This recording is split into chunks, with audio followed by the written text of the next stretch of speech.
and Gutekunst are out front. These are some of the strongest plate racers in the field. There's not that many cars left, and the energy from the pack is going to fall apart.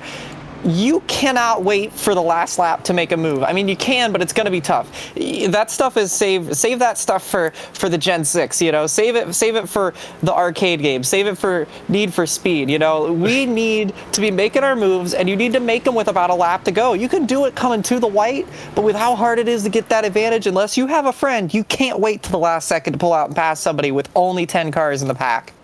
Yeah, everyone's going to think about that. Henderson and Moutre, the 25 and the 44, their teammates line up in the bottom. Your friends are now whoever you find.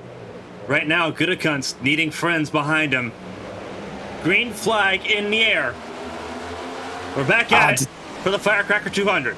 And Gutekunst did not get moving. He had not had a good start. He has help from Parker, so maybe they'll get some energy formed on the backstretch. But now what they got to be worried about is Moutre jumping out of turn number 2 to try and take that runaway. And I know Henderson's already thinking about that because we saw him do that in the 225.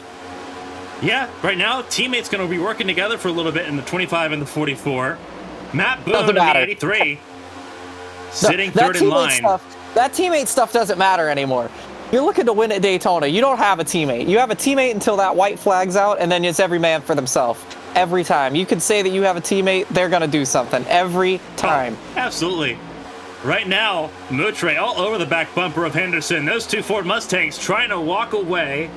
And here comes Gutekunst back on the top, finally getting some momentum from Parker's. That's definitely critical now. 6 to go. Coming down to it. Top lane, Gutekunst, Parkhurst, and Donaldson. Inside lane, Henderson, Moutre, and Fuller. But look at how much more organized that top is. They're not wiggling around like that inside line is. They're almost trying to chase their tails down there on the bottom. And look at how much that's going to give the run to Gutekunst. He's going to go to the front of the field now. I don't know if he's going to clear, but he's going to get up alongside. He's almost clear, and he's bringing Parkhurst with him on the top. Yeah, Moutre needs to be a little bit more aggressive. Not through the corner, though. He's got Henderson loose. He's going to turn him. Is Henderson going to hang on? Moutre won't. Henderson won't either. They're both going to crash down to the infield. And is that going to bring out a caution? It will. So we're going to have to do it all over again. And that, unfortunately, is not very team-friendly, is it? No, but it also means we get something in particular, and that is a green, white, checkered. And should we even say it, or is it assumed at this point that this changes everything? Oh, Gutekunst had a great run up there on the top with Parkhurst, but now they're going to be separated. They're going to be on each lane, so they just did all that work together, and now they're going to be against each other on the restart too. But that all precipitated because that inside line got unstable. They got moving around. These cars are very difficult to drive. A lot of the drivers don't like them. And when they move around like that, everybody feels that through the pack. It is so hard to focus ahead of you and not just on that back bumper, especially with how these guys have been pushing. And that's pretty much how this whole thing started, because then they got all panicked on the bottom. They were trying to form up, and then the teammates got together, and around they went. Oh. Prepare the countdown timer, because we were so close. And we were literally off by a lap on getting that green-white checkered. We'll have one overtime lap. 80 scheduled laps. We'll run to 81 as it currently sits.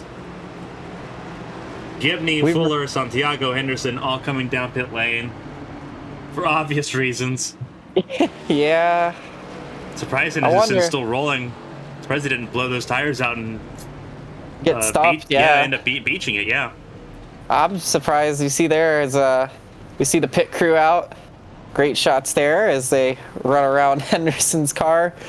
And you know, the one nice thing about this is that with so little cars left in the field, they're not out of it yet. If that thing is still rolling, they still got a shot at a podium, maybe a win if things get crazy. And I'm not exaggerating when I say that, because we've seen it before. Absolutely, we've seen it before. It's not impossible by any stretch of imagination. Obviously, the lower car counts are going to help with this a little bit. Less people have to go through, less wounded cars have to go through. Gives you an opportunity to do some things in a quicker capacity than what you saw back when we did the 225. earlier this year. Yeah, but you also got to keep in mind what we were talking about right before we went green. Because of less cars, a little less energy, and we saw what just wiggling around a little bit in 1 and 2 can do to kill that entire momentum on one lane, because you don't have 20 cars back trying to keep that momentum going. You've only got about 4 or 5 on each lane that are really competitive in each lane. So it's really going to come down to the coordination that is unspoken between drivers. You can talk about lining up and coordinating all you want, but you're not going to go fast unless every driver in line knows how to race in the line and knows how to move fast. We're going to see those front 4 pushing each other. The front 2 from each lane going to be nose to tail, trying to do tandems. That's how we see crashes happen, but that's also how we see people break away and set up for some race-winning passes. So it's all risk versus reward right now, and the reward is a very nice trophy and a name of being a winner at Daytona. I will kind of allude to something as the lights go out on the Ford Mustang pace car.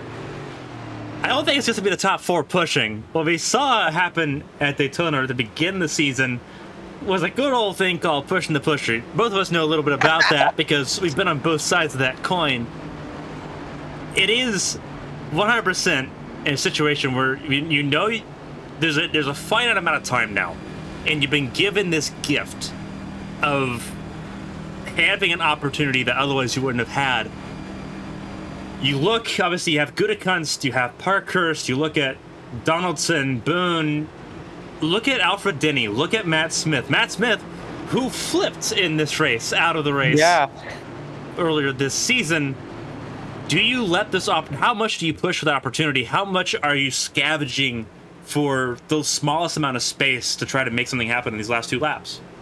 That is the moral dilemma that a race car driver never answers, because they'll tell you one thing, but I think we all know that it's a little different talking about it than doing it, because you don't really know until you're in that position. And it's so tempting to push. And your friends are where you find them. You don't lift on the last lap at Daytona.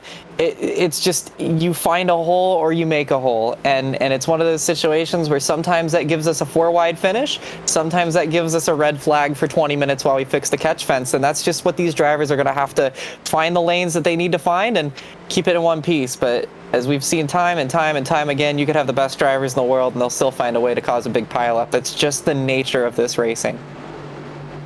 13 cars still running, 12 on the lead lap. Gutekunst, Parkhurst lead us to green. It's overtime at Daytona. Yeah, it was actually, I believe it was a natural green-white checkered too, if I'm not mistaken, as we came around there. So unless the ticker extended, but Gutekunst got out really far, and that might hurt him unless Parkhurst is trying to help. But look, now he can't decide what lane he wants to go in.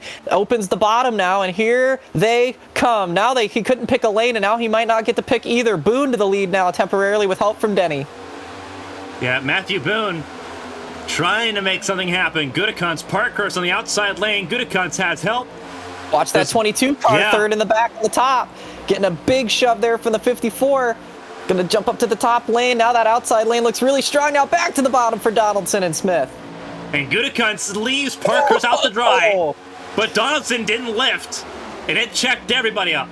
No, he's not gonna lift. You're coming to the line here. Here they come across the line. Now they're bouncing off each other. 1 lap to go here in the Firecracker 200. Donaldson gets shuffled out. Gutekunst still leads. Boone now on the bumper of the 77. Denny in 3rd. Henderson in 5th. Trying to get around Parkhurst. They're trying to wad it up in the back. It's going to give us a 5-car breakaway. If they can get disciplined and lined up, there could be a huge run for the back of this pack. But right now, look at that 21 trying to go to the outside. Denny. Here comes Denny again. Driver with the most starts in HTL without a win. Henderson turns him. That's going to give Gutekunst all he needs. Huge crash out of 3 and 4, but Gutekunst out of 4. He's clear of Parkhurst. It's going to be 1-2 for the boys that helped each other out. Like it happened in the duel, it happens in July. Parkhurst will follow Gutekunst to the line. Gutekunst wins the Firecracker 200. 2 out of 3 ain't bad. Yeah, the fireworks in the sky are going to be exciting, with the fireworks on the track of those last laps even brighter. All kinds of developments there, and honestly, I didn't think it would work. I didn't think Gutekunst would be able to hang in there. He looked like he wasn't sure whether he could trust Parkhurst or not to jump to the top, but it worked out, and both those boys end up with a 1-2. How about Donaldson jumping back up into third through all the melee after getting shuffled out? Some big money moves from that Stanley Ford.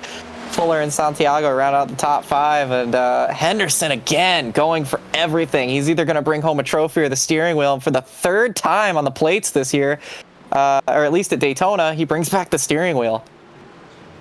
Yeah, it's not been friendly to him here at Daytona. Regular season points leader right now, Henderson. That gap's going to shrink a little bit. A bit of a dent in his hopes of leading the regular season points. But John Gutekunst, 1776 Motorsports, Harrison, Michigan driver. Found it in February, he finds it again. Yeah. This time it's going to be an official race as well, so he's done very nicely. And yeah, of course, get Parkhurst in there for some donuts. Those two worked together, and that was a brilliant result for both of them. So well done to the two of them. Of course, we're going to try to talk to all 3 of our podium finishers in a little bit here on ABN, but wow, I wonder if we could might have a look back at that finish here in a minute, but yeah, great stuff there for Gutekunst and Parkhurst.